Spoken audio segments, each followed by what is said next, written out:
So one trip I did with my brother was to paddle around Semet Island, which is about 3 hours away from Bangkok, 3 or 4 hours away.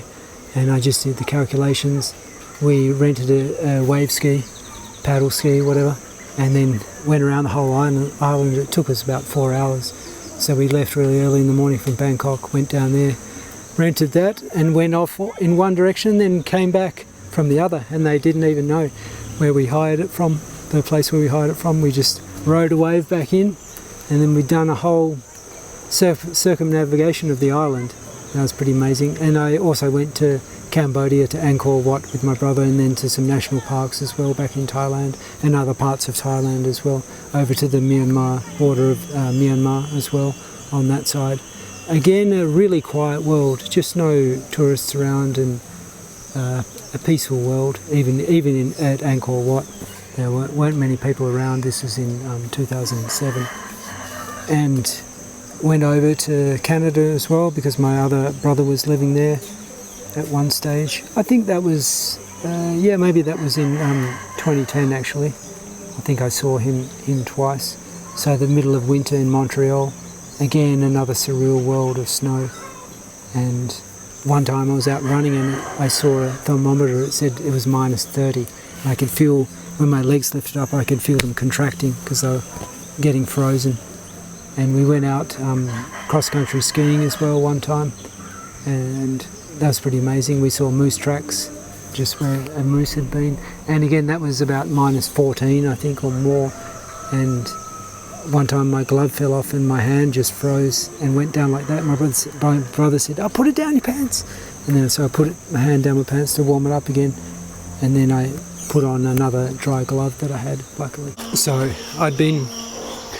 I'd been living in Japan since 2002 basically, and then let's go right up to 2010 when I went on the first big trip in a long time. I was going to take about a year to go around all these countries, all the places that I really wanted to go since I was a little kid, because I'd saved up the money, I'd been working for a while and just been living pretty frugally. That this was the plan, or that was the plan, to go on this big mission.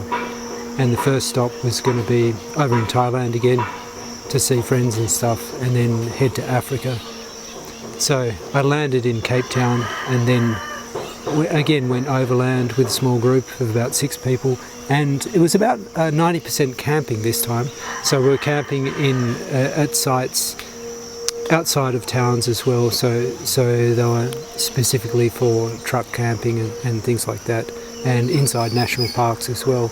So the whole trip took about 3 months, going from Cape Town in South Africa through Zambia, Namibia, and close to Angola as well, and then up through Tanzania, Uganda, further north, Malawi, Rwanda, Kenya.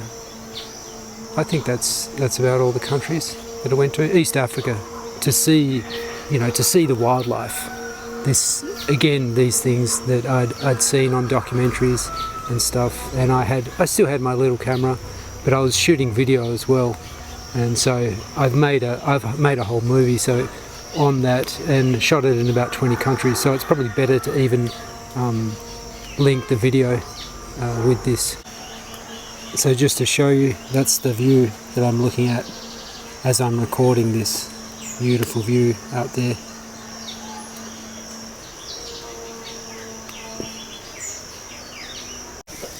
So I was staying at my friend's place in Aix-les-Bains on the French-Swiss border. A beautiful place in the mountains, and with beautiful food, and it was so great to see my friends as well, because I realised that I'd been under a certain amount of stress in Africa, because you've got the animals walking around all the time and stuff, and I was in tents, and sometimes there'd be lions walking around outside at night, and hippos and elephants and everything. And one time I went to go to the toilet, and a big hyena ran past as well. And in another place I was walking along, and 2 honey badgers came past as well, who take on lions. They take on lions and stuff as well. And I also saw a cat it's the same as a domestic cat, just walking along as well, when I was in Zambia. And went to Victoria Falls as well, and went rafting below the falls, and just did all these incredible things really. But I'll probably talk about that in detail later, just when I talk about specific photos or specific moments, I suppose, as well. But anyway, I was in France, and I'd taken anti-malarial tablets while I was in Africa, and they affected me. They made me hallucinate at night, and they also took out my sensation of beauty. I felt emotionless sometimes, so that was kind of scary for me, because that's what I live off. I need to feel that emotion to connect and to actually want to take the photo. I could see it. I could see the composition, I could see the beauty, but I wasn't feeling it because of the effect of these tablets. And they say that they can go on for years, the side effects. But anyway, I was at my friend's place in France, and in the middle of the night I woke up, and they had a pot plant and these other kind of cloth-covered blocks as well, and I thought I was in ancient Egypt. Which is a pretty common hallucination, I think, that comes up quite a lot, and I'll talk about that later on as well when we get into the Amazon, a different kind of event. But anyway, after that I stayed in France, and then before that I was in Jordan as well, going through Petra, and that was incredible too, because I got taken down to Petra one morning. I got up really early, and a guy from NASA, one of the heads of NASA, picked me up and took me down to the site early, because he was there for a few days seeing the site. And then I went up around these other paths and came out in front of the treasury on the other side, where treasury is one of the most famous structures or carvings there, I suppose. But I picked my way down a valley with a girl from New Zealand. We managed to make our way down, but we almost got knocked off the cliffs by some goats, a herd of goats. Luckily, a Bedouin goat herder had seen us, and then he called his goats back so we could keep going down. And then we popped out down the bottom, and the police were there, or some kind of security. And he said, "Did you just come from up there?" And I said, "Yes," and just gave him the smile, and then kept walking. And so that was kind of like an Indiana Jones moment, and really, because Petra is in one of the Indiana Joneses as well. So it was amazing to see that, and the people there were really nice as well. I had Bedouin families invited me back to their places and stuff, and went up to Mount Sinai in Egypt and to Dahab. But so I went up in the morning to Mount Sinai, and then I ran down with some local kids. And that was pretty fun, down I think 4,000 steps or something like that. Then after Egypt and Jordan, went to France with my friends, and then just on about the last plane getting out of there, because there was a winter storm in France and they were shutting down the airport, and I got on one of the last planes to leave before they shut it down for a few days, I think, and I went to Canada to stay with my brother for about a month, I think it was. And it was so great to be with my brother as well. We were just playing games on PlayStation and stuff, and eating good food, and this is in Montreal, and it was about -30 or so a lot of the time, and all the houses have central heating, so that it was warm inside, really toasty warm inside, and then cold outside, and just a winter world outside. So I spent time with my brother, and then I went over to Santiago for the first time in 12 or 13 years to continue this trip, but this time I was heading south. So I went south down to Villarica, Pucón, down there, and then went right around South America and some people went off to Antarctica, but I wanted to stay on the mainland because it wasn't my time to go to Antarctica. I was in Ushuaia, but I continued around the Valdez Peninsula in Argentina and up through Brazil, went to Carnival, and that was incredible to see that with the rain and everything, and just the atmosphere And that location, Rio de Janeiro, I think it's the best location in the world for a city. It's incredible with the beaches and the surf and the rock formations. And that it has jungle and stuff, and there's a lagoon there as well, just behind the beach. It just has everything, like as if you drew up like an idyllic site for a city in the world. And beautiful food as well, and of course the culture there as well. And I should be going back there soon as well for a few months with any luck.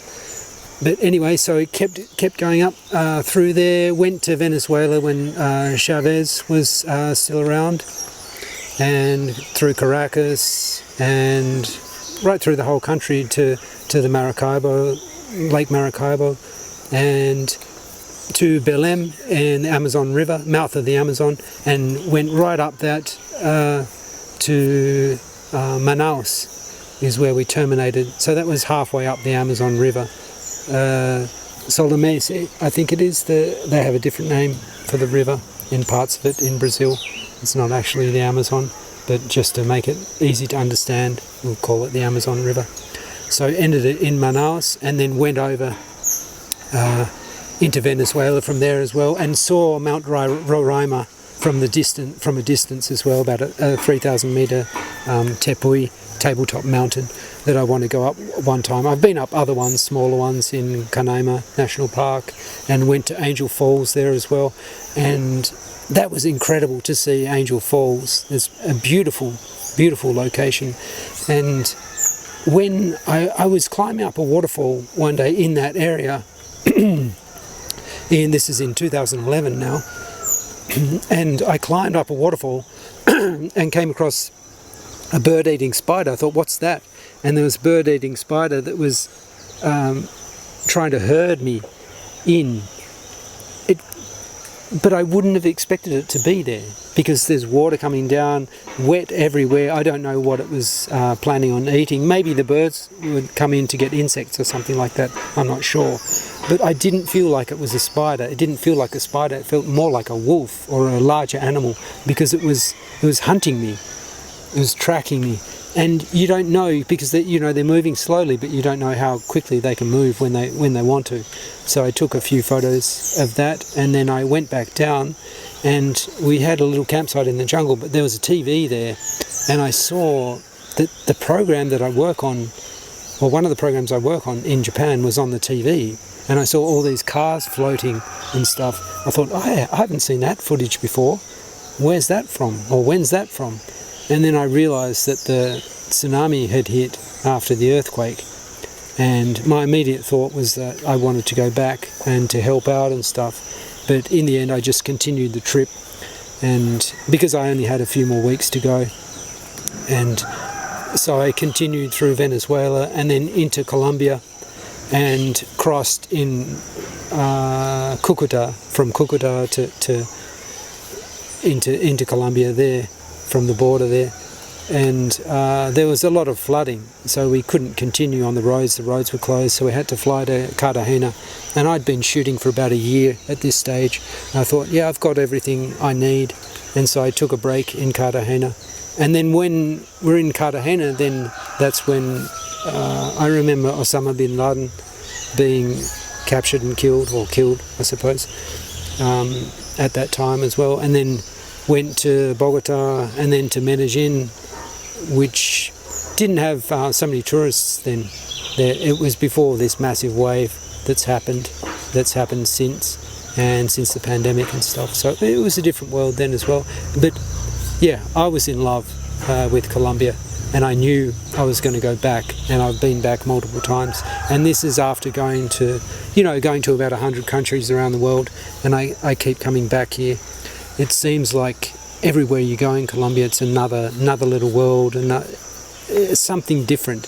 And sometimes I have to look around and just think, am I still in Colombia? Yeah, I'm still in Colombia, because it does have this magic here, probably from the indigenous cultures and stuff. Things seem possible.